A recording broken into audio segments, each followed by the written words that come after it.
Raja Ampat. Tempat ini dikenal dunia sebagai surga keanekaragaman hayati. 75% karang dunia ada di tempat ini dan merupakan bagian dari pusat segitiga terumbu karang di dunia. Tapi sekarang dia terancam. Bukankah oleh pariwisata yang berlebihan? Bukan. Bukan juga oleh polusi plastik. Tapi oleh satu hal yang mengguncang, yaitu tambang nikel. Beberapa waktu lalu, masyarakat baru tahu bahwa terdapat tambang nikel yang telah masuk ke dalam kawasan Raja Ampat. Publik langsung geger, media sosial ramai, petisi muncul di mana-mana, yang akhirnya menyebabkan beberapa izin tambang dicabut. Walaupun masih ada salah satu izin tambang yang belum dicabut, yang merupakan hal yang pertama kali geger di masyarakat. Tapi ini menimbulkan pertanyaan penting. Kenapa wilayah seindah ini bisa nyaris jadi korban tambang? Dan lebih penting lagi, apakah ini hanya soal Raja Ampat? Atau ada pola yang lebih besar yang sedang terjadi? Saya rasa kemarahan masyarakat atas tambang di Raja Ampat sangatlah wajar dan bukan tanpa alasan. Faktor kemarahan tersebut bukan cuma karena lingkungan yang rusak, bukan karena itu. Tapi karena yang hancur itu adalah tanah adat, ruang hidup, dan warisan generasi kita.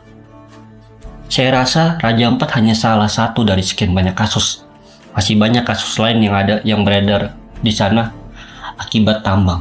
Ada Halmahera, Kolaka, Loabi, semuanya mengalami yang serupa. Tambang masuk dan masyarakat tersingkir dari ruang hidup mereka. Hal ini terus saja terulang. Sehingga yang lebih menyedihkan adalah semua itu secara hukum sah. Ya karena negara memberikan izin. Sehingga yang menjadi pertanyaan bukan lagi kenapa orang marah, tapi kenapa ini terus terjadi. Dan resistensi tidak bisa hanya muncul saat viral. Ia harus menjadi gerakan jangka panjang, karena tambang yang rakus tidak berhenti hanya karena satu izin dicabut. Masih banyak izin tambang yang beredar di Indonesia. Data terakhir Kementerian ISDM mencatat ada sekitar 463 izin usaha pertambangan dengan luas izin usaha yang diberikan mencapai 9.112.732 hektar, setara dengan 91.127 km kubik. Lebih luas daripada Hokkaido di Jepang yang luasnya hanya sekitar 77.982 km kubik. Bayangin, luas tambang aja lebih luas dibanding Hokkaido yang ada di Jepang, yang kita idam-idamkan itu. Kalian pernah dengar istilah metabolic rip? Ini adalah sebuah konsep dari John Bell Foster, seorang sosiolog Amerika.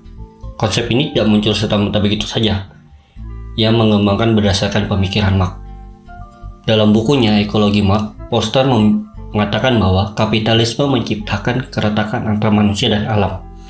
Karena dalam sistem ini, alam hanya dilihat sebagai komoditas sumber akumulasi modal.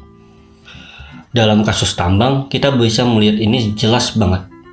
Tanah dibelah, air tercemar, habitat hilang, semua demi satu hal, yaitu akumulasi modal. Negara pun tak netral.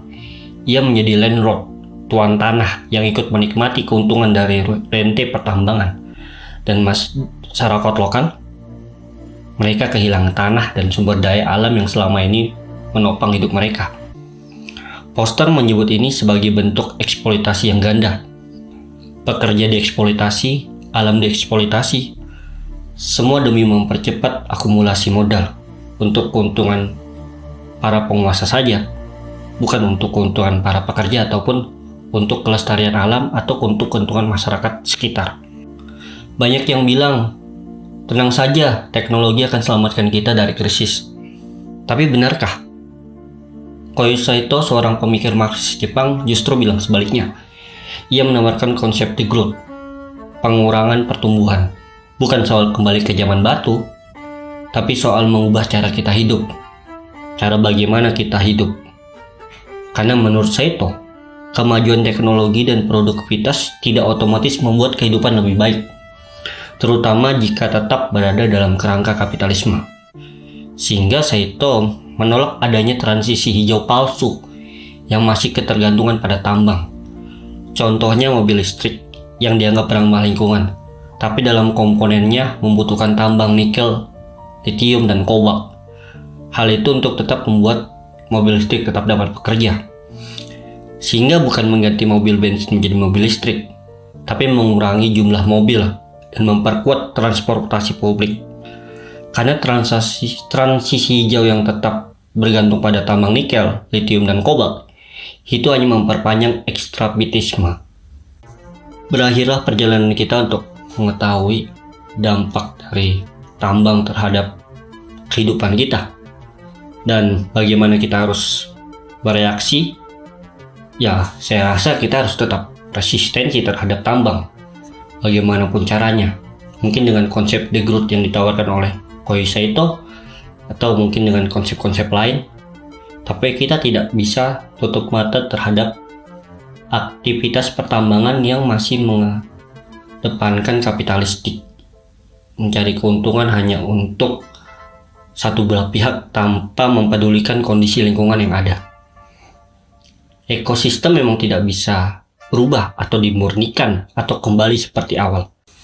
Tapi kita juga harus tetap berharap suatu saat kita dapat menemukan solusi lain selain dari pertambangan. Karena tidak ada cara lain selain menghentikan aktivitas pertambangan. Itu saja dari saya. Sampai jumpa. Jangan lupa untuk mampir ke Instagram kami, perspektif.sosiolog. Banyak hal menarik di sana. See you.